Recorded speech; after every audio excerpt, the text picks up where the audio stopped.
My name is Eric. I used to believe relationships were all about patience, and so I put up with a lot of crap from my wife before something she said finally made me snap out of it.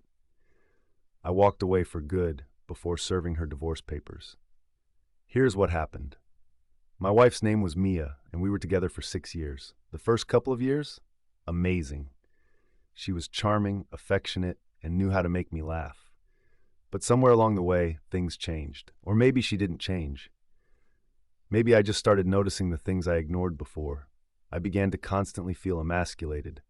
The little comments she would make, like, if I wanted to stay in after a long day, "Oh, come on, stop being so soft. A real man wouldn't be tired from just sitting at a desk all day." If I surprised her with something sweet, "Ah, that's cute. I swear you're like a puppy sometimes." If we were out with friends and someone asked her about our relationship, "Oh, Eric?" Mia laughed, rolling her eyes. "He's sweet and harmless. Honestly, he's like a big teddy bear, the kind of guy you'd take home to your mom, but not the one you'd expect to protect you if something went down." She said these things with a laugh, a little smirk, a casual wave of her hand, like it was nothing. And I told myself it was fine because it wasn't like she meant it, right? Then one night, everything changed. We were at our weekly soiree at Jake and Pauline's house.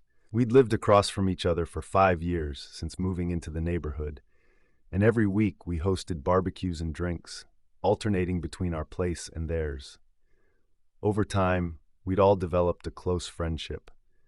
During our weekly get-togethers, the girls would bond over cocktails while preparing appetizers in the kitchen, and Jake and I would roast the meat in the backyard. I was grabbing a drink when I overheard Mia talking to Pauline and a few other friends.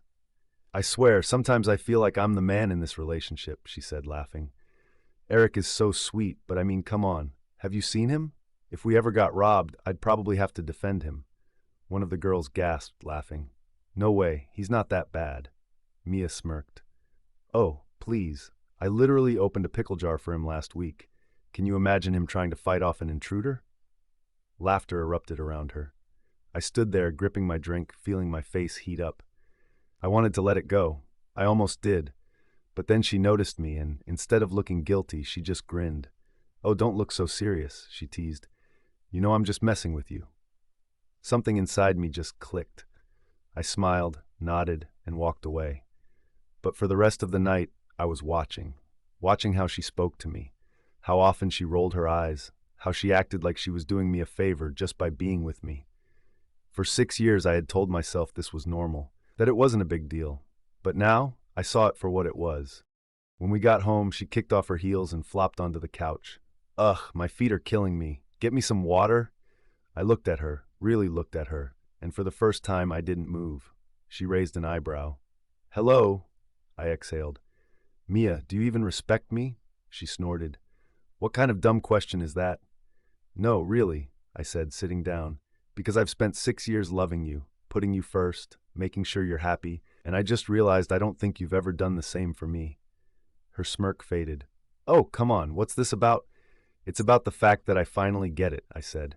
"You don't see me as a man. You see me as something to joke about, something to tolerate." She rolled her eyes. "You're being dramatic." I smiled. "You always say that when I bring up something that bothers me, and I always let it go. But I'm done." She sat up. "You're done with what?" "With this," I said, standing up. "With being treated like less than a man. With bending over backward for someone who wouldn't do the same for me. With being your afterthought." She blinked. "Wait, are you saying you want to break up?" I grabbed my keys. "No, Mia. I'm saying I should have left a long time ago." And just like that, I walked out. "Hey, Eric, come back! Where are you going?" She called after me.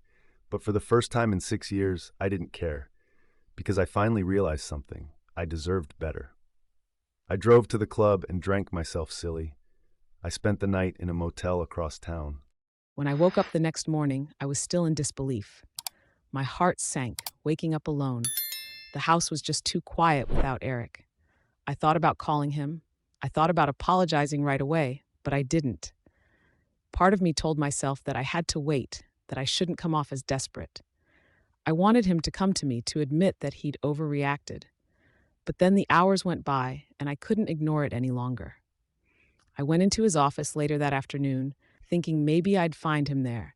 Maybe we could sort this out face to face. But his secretary told me he was out on a meeting.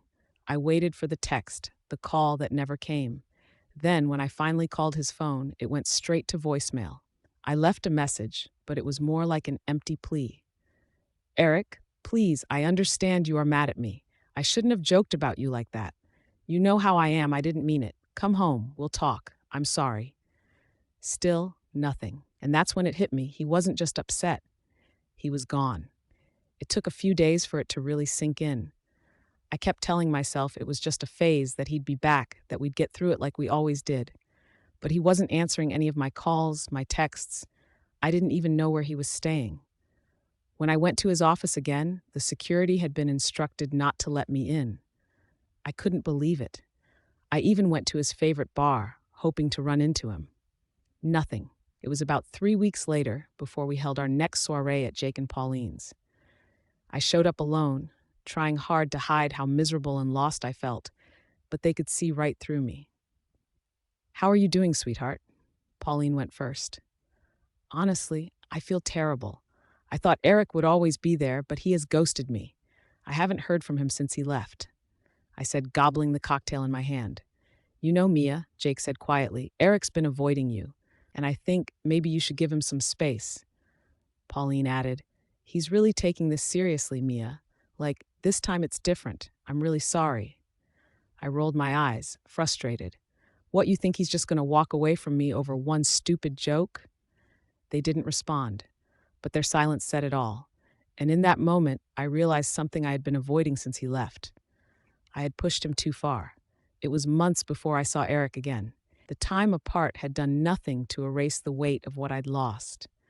I spent those months replaying everything in my head, wondering if he would ever come back, hoping he might reach out, but he never did. Pauline had invited me to a party at Jake's company. They were celebrating securing a major industry award. I hadn't been out much lately, and I guess she thought it might be good for me to get out and socialize. The venue was elegant, full of laughter and clinking glasses. The place was buzzing with excitement, people congratulating Jake and his team. Everyone was dressed to the nines, and jazz music played in the background. I didn't expect much other than to smile and make small talk.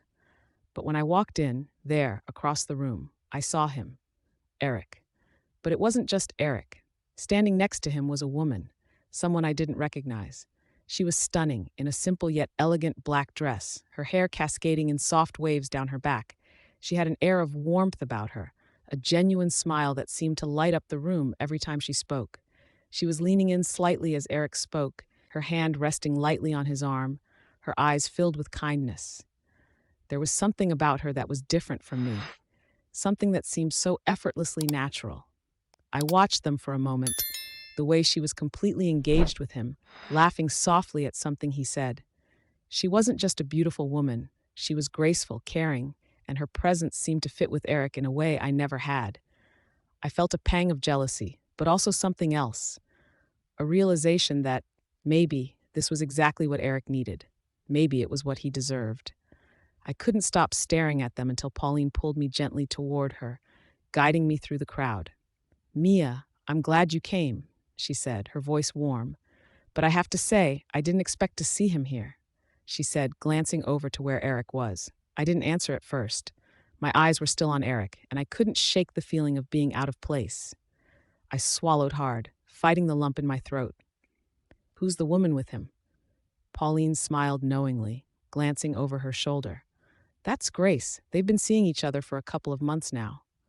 I tried to keep my composure, but hearing that they'd been seeing each other hit me like a ton of bricks.